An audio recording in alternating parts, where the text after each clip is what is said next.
disculpen, es que hay hábitos que, a diferencia de los alimenticios, no se pueden corregir y a mí me gusta más la tribuna. Espero que sea correcto. Muy buenos días a todas y a todos. Señor secretario Alcocer, al doctor José Ángel Gurría, secretario general de la OCDE, bienvenido a su tierra. Ernesto Acevedo, muchas gracias y un saludo a la secretaria, a todo el equipo de OCDE también que acompaña al doctor Gurría, Hugo López-Gatell, a todo el personal de UNICEF que está aquí con nosotros. Cuando en 1921 se creó la Secretaría de Educación Pública, José Vasconcelos y muchos mexicanos más tenían clara cuál iba a ser su responsabilidad, cómo iban a hacer para extender en el territorio nacional la educación elemental y la cultura nacional después de las secuelas de la Revolución.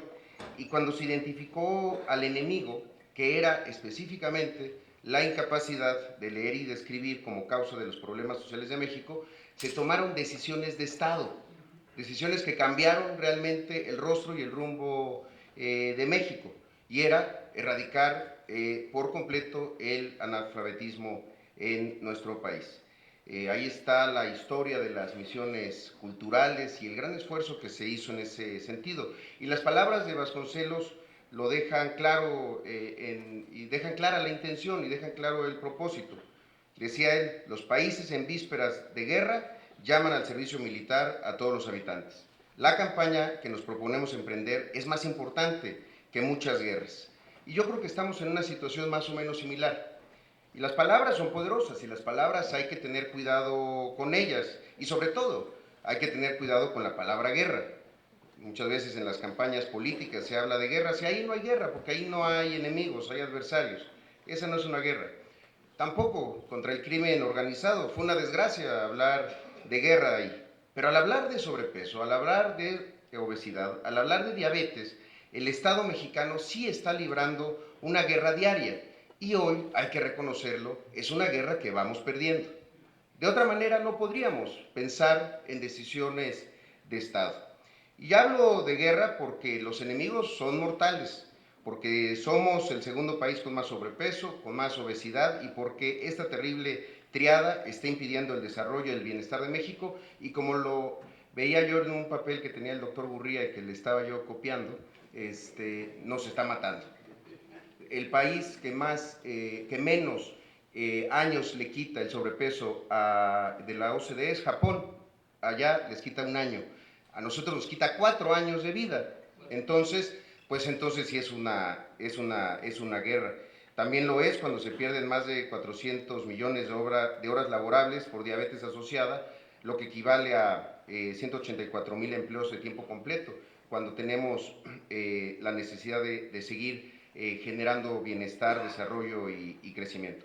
Y en ese sentido, en el Instituto Mexicano del Seguro Social, estamos dando la batalla, pero nuestros resultados no han sido suficientes. No voy a hablar aquí de la naturaleza de estos padecimientos, son viejos conocidos de todos, pero sí, como decía Carlos Monsiváis, con el ánimo de documentar nuestro optimismo, quiero compartir algunas acciones, algunos hallazgos y algunos desafíos del Seguro Social en el combate a la obesidad, al sobrepeso y a la diabetes de los últimos años. En el caso de obesidad, se han implementado algunas estrategias dirigidas en 3 sentidos. 1, a promover la alimentación correcta. 2, a promover la práctica diaria de actividad física. Y 3, el fomento de entornos saludables. ¿Cómo nos ha ido en ese sentido? En el ámbito de la alimentación, desde 2008 el IMSS cuenta con este documento, la cartera de alimentación correcta y actividad física. Este documento así de simple puede ser fundamental. Se entrega hoy en 300 unidades médicas familiares del IMSS. ¿Cuál es el problema? Que tenemos 1,521 y desde el año 2008 a la fecha no hemos sido capaces de entregar en todas y cada una de las 1,500 UMFs del IMSS este documento y el programa que lo acompaña. Y sobre todo, tampoco lo estamos haciendo en las unidades médicas rurales del Seguro Social que atienden a la población no derechohabiente y donde también tenemos un serio problema. También para fortalecer esta cultura de prevención durante el chequeo, hay 9 estrategias educativas de promoción de la salud que consisten justamente en el involucramiento de la población en los padecimientos, es decir, un trabajo vivencial, reflexivo, de corresponsabilidad para que, y a través de las trabajadoras sociales se realiza, para que haya una promoción a la salud mucho más incluyente, pero también corresponsable. Hay que involucrar más y eso requiere de mucho trabajo comunitario. Dejar de pensar en la comunidad como las zonas rurales como comunidades. Todos somos comunidades. Aquí este edificio es una comunidad, la colonia Condesa es una comunidad. Hay que trabajar más de manera comunitaria.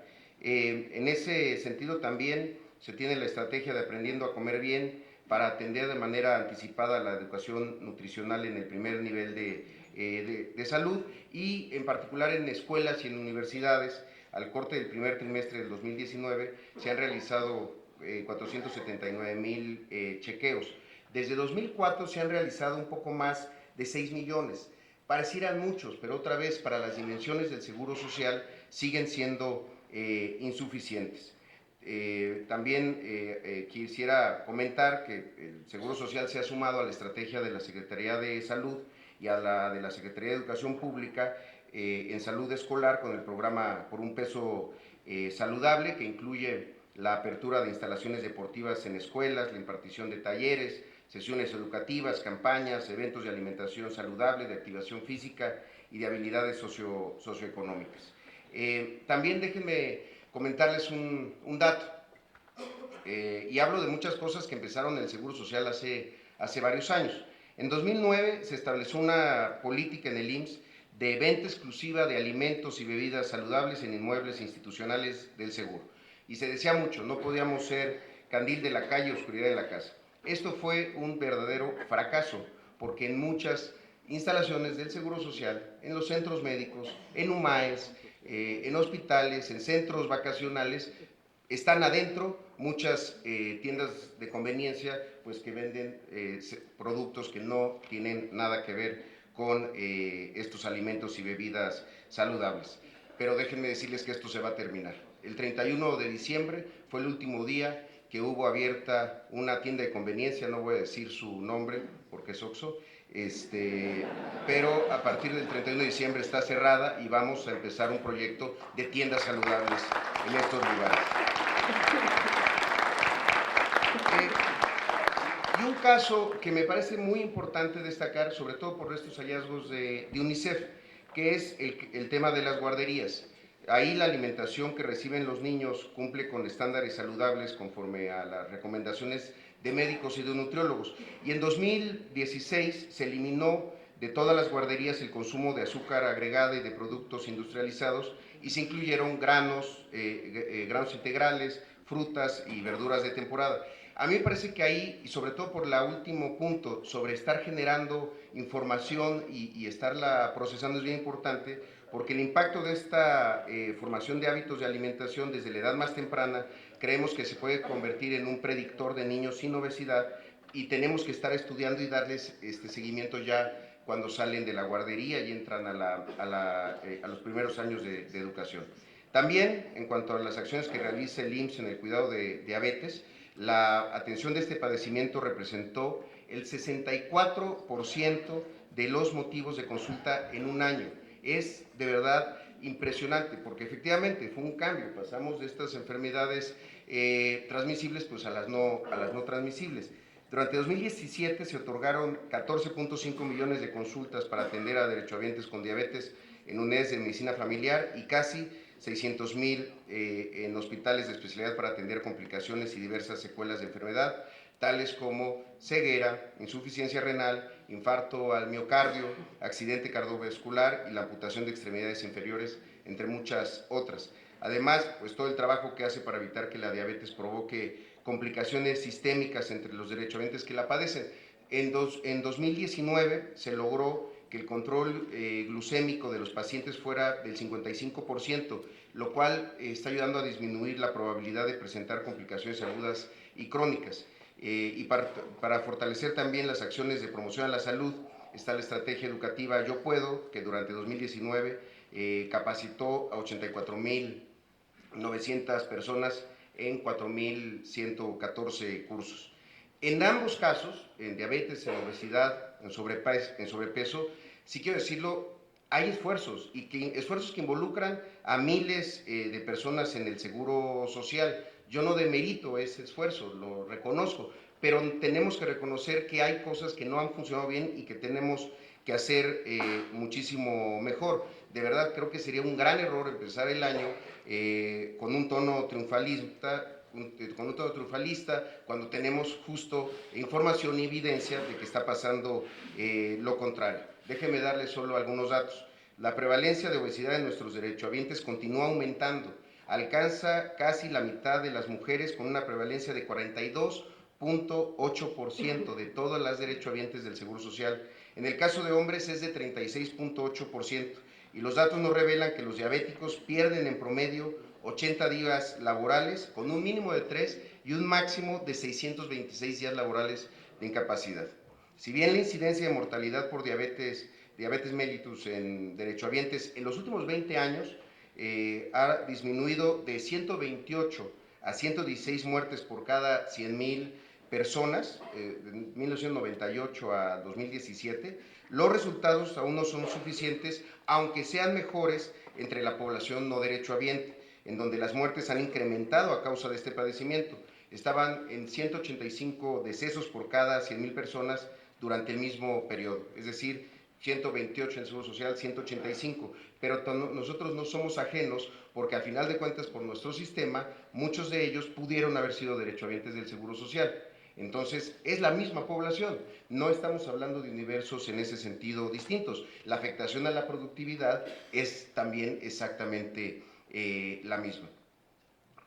También decir que finalmente en el tema de diabetes, para no extenderme más, el IMSS sí salva vidas de los diabéticos, pero no evita el deterioro en su calidad de vida. Por eso no es de sorprendernos que el 52% del gasto total del instituto destinado a la atención de enfermedades crónico-degenerativas está destinado al cuidado de pacientes con diabetes mellitus. El otro 48% se distribuye entre hipertensión arterial, cáncer de mama, cáncer cervicuterino, cáncer de próstata e insuficiencia renal crónica terminal. De ese tamaño es lo que se gasta en este padecimiento. Ahora, para que la autocrítica sea completa, pues también decirlo, ¿cómo andamos los trabajadores del IMSS? Los resultados tampoco son más positivos. El 40% de los trabajadores tienen sobrepeso, o tenemos sobrepeso, me tengo que checar todavía este año. Casi la mitad no realiza ninguna actividad física y 9% tiene diabetes. Entonces, ¿qué sigue? Creo que esa es la gran pregunta que nos tendremos que empezar a hacer. Este año vamos a presentar un protocolo de atención integral para la prevención, diagnóstico y tratamiento de la diabetes tipo 2 en 8 delegaciones, en Chiapas, Ciudad de México, las 2 delegaciones de la Ciudad de México, Estado de México, Michoacán, Nuevo León, Querétaro y Sonora. Ya hicimos un piloto en el estado de Nuevo León, hay buenos resultados. Este protocolo establece básicamente pautas de actuación del personal de salud de los distintos niveles de atención y de esa manera logramos fortalecer las acciones en el proceso de tamizaje y evaluación de los factores de riesgo para identificar nuevos casos de manera más temprana e incidir positivamente en la adopción de estilos de vida saludables en la población con este padecimiento. También la presentación de servicios de nutriólogos antes se daba a partir de un criterio, cuáles eran las unidades médicas familiares con más de 10 consultorios. Ese criterio de selección pues estaba desestimando otro que es más importante, que es la presencia de factores de riesgo relacionados con la diabetes y con la obesidad. Por eso ahora estamos focalizando nuestros esfuerzos en aquellas unidades médicas familiares que contengan mayores factores de riesgo en presentar obesidad o pacientes con diabetes que sabemos que se encuentran acentuados en poblaciones con bajos niveles educativos o en condiciones socioeconómicas muy adversas. Y por último, en 2020 iniciará la estrategia de entorno saludable IMSS, que tiene por objeto que los entornos laborales adopten hábitos y estilos de vida que favorezcan la salud integral a través de políticas de salud en centros de trabajo, pero generando incentivos correctos para los centros de trabajo. Ahí a nosotros nos parece que se puede hacer de verdad una comunión entre la iniciativa privada y la seguridad social, y realmente poder dar estos incentivos a partir de la adopción de políticas de entorno saludable. A mí me parece que estas acciones pueden ser positivas si se piensan y operan de manera integral. Si lo hacemos de manera aislada, poco vamos a poder hacer para superar los problemas de sobrepeso y obesidad, y afortunadamente, lo digo, con el doctor Alcocer y todas las instituciones de salud, hemos hecho un trabajo realmente coordinado, de sector, todo el tiempo, todos los días, trabajamos ya no como islas, ya no como acciones en las que cada quien va a tener sus propios resultados. No hay forma de que eso lleve a buen puerto. Coincido con el doctor Gurría cuando dice, este es un asunto moral, ético, con impactos a la economía, a la salud, a la vida, a todo. Entonces, pues requiere justamente políticas de Estado. Y aquí déjenme detenerme para terminar en un solo punto que tiene que ver con este tipo de políticas de Estado, y que además está necesariamente siempre presente cuando hablamos de obesidad, cuando hablamos de sobrepeso o de diabetes, que es el acceso y el consumo de productos ultraprocesados y de bajo valor nutricional, porque seguimos siendo uno de los países que más consume. Hoy tenemos, como ya se ha mencionado aquí, el etiquetado frontal de alimentos que se aprobó el 22 de octubre. Es una gran medida, pero requiere que seamos vigilantes de su cumplimiento. Por eso yo les quiero compartir una experiencia. En 2014, como mencionó también aquí el doctor Gurría, se hizo el tema del peso por litro de refresco. Un grupo de senadores lo promovimos de verdad de manera incansable para que se aplicara. Era un impuesto, como lo saben, especial a la producción de los servicios de bebidas azucaradas y de otros productos. ¿Cuál era la intención? Por un lado, desde luego, desincentivar el consumo de este tipo, pero también obtener recursos para implementar programas para reducir la brecha de acceso a los sustitutos, al agua simple o al agua potable y a otro tipo de alimentos. A mí como chiapaneco, pues el tema me preocupa y me preocupaba desde entonces de sobremanera, y es que hay algo que pocas veces se dice: la obesidad es también es un síntoma de pobreza y no únicamente un estilo de vida donde la gente sedentaria esté comiendo mal. Hay un estudio del Centro de Investigaciones Multidisciplinarias sobre Chiapas y Centroamérica de la UNAM que indica que en mi estado, además pues el estado más pobre del país, es la región del mundo en donde más se consume refresco. En promedio, las personas beben 2.25 litros por día. Paradójicamente, en la región de los Altos de Chiapas, en donde se concentra el mayor número de personas pobres no solo de Chiapas, sino prácticamente de todo el país, a pesar de estar cerca de fuentes de agua dulce, las comunidades indígenas consumen más Coca-Cola que agua. La Organización al Consumidor ha empezado a reportar algunos casos en donde el destete se hace directamente con Coca-Cola. Bueno, estamos pasando del alimento más sano, más una vacuna natural, pues a un producto que está condicionando la vida de estos mexicanos y mexicanas. Esto tiene que ver efectivamente con formas de vida, pero sobre todo con escasez y contaminación de agua. Tiene que ver con el acceso al agua potable y sobre todo, pues cómo es en comparación al acceso a refrescos. En ese sentido, ¿cuáles fueron los resultados en 2014 del impuesto a un peso por litro de refrescos? Se recaudaron 98.700 millones de pesos de 2014 a 2018. En 4 años se recaudaron casi 100.000 millones de pesos. Pues recaudatoriamente fue exitosísimo. En aquel momento, la pasada administración hizo un compromiso. Dijeron iban a ser 40.000 bebederos en escuelas y en lugares públicos. La cifra al final fue de 11.000. Es decir, se hizo una cuarta parte en 4 años con 100.000 millones de pesos. Y además se concentró en solamente 3 empresas. O sea, ahí está gran parte de la decisión y de la voluntad de un Estado que tenga la decisión de cambiar esta situación.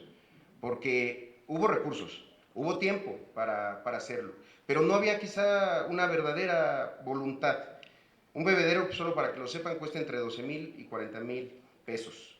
Entonces, amigas y amigos, creo que este es el momento, ya nos alcanzó esta realidad, y que tengamos que empezar, que así como Vasconcelos lo entendió en el caso del analfabetismo, y toda esa generación, que una de las razones era la ausencia de libros, y para eso fue que se creó una amplia producción editorial en el departamento de bibliotecas que dirigía Torres Bodet. Pues tenemos que pensar de esa manera y con esos alcances. Por cierto, Torres Bodet le encargó a una persona que hiciera el primer texto que buscaba el Estado mexicano, que leyeran los mexicanos que acababan de aprender a leer. Era la cartilla moral de Alfonso Reyes, que ahora está publicada ya también por el Foro de Cultura Económica y por muchas publicaciones. La cartilla moral era eso, era el esfuerzo para que en la segunda etapa, si no había acceso a libros, pues pudieran tener en sus manos un libro universal que hablaba de valores, de la responsabilidad con el medio ambiente, con la familia, con el entorno y con todos los demás. De ese tamaño es el reto, que esta cartilla o cualquier otro documento lo empatemos con algo similar. Creo que esa puede ser una gran invitación y una gran forma de empezar el año. Que si la generación de Vasconcelos en la tercera transformación de la vida pública le enseñó a leer a México, la cuarta transformación se comprometa a ser la generación de funcionarios que le enseñe a comer bien, a comer sano, para que entonces vivan más y existan de una mejor manera posible. Muchas gracias y buenos días.